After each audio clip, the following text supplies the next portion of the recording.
আসসালামু আলাইকুম। আজকে একটা খুব মজার রান্না দেখাবো। তো রান্নার জন্য প্রথমে আমার হচ্ছে গোশত ভুনা করতে হবে। তো গোশত ভুনা ডিটেইলস আর কি দেব এটা তো আপনারা সবাই পারেন। তো আমি এই যে গোশতটাকে খুব তাড়াতাড়ি এটাকে ভুনা করে নিলাম। মানে একটু হালকা হালকা ঝোল রাখলাম।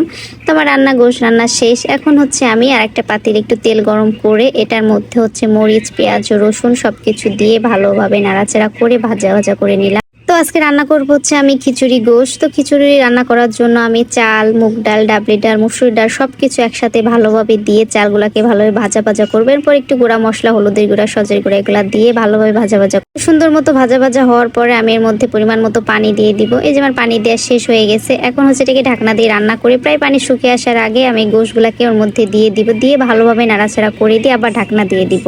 তো আমার খিচুড়ি প্রায় কমপ্লিট। তো একটু স্বাদ বাড়ানোর জন্য উপর দিয়ে আমি একটু রাঁধুনি মশলাটা অ্যাড করব যাতে একটু স্বাদ বাড়ে। তো অবশেষে এই যে আমার খিচুড়ি হয়ে গেছে। দেখতেও খুবই চমৎকার এবং খেতেও মাশাআল্লাহ খুবই ভালো লেগেছে এবং কালারটা দেখেই বোঝা যাচ্ছে কত মজা হয়েছে।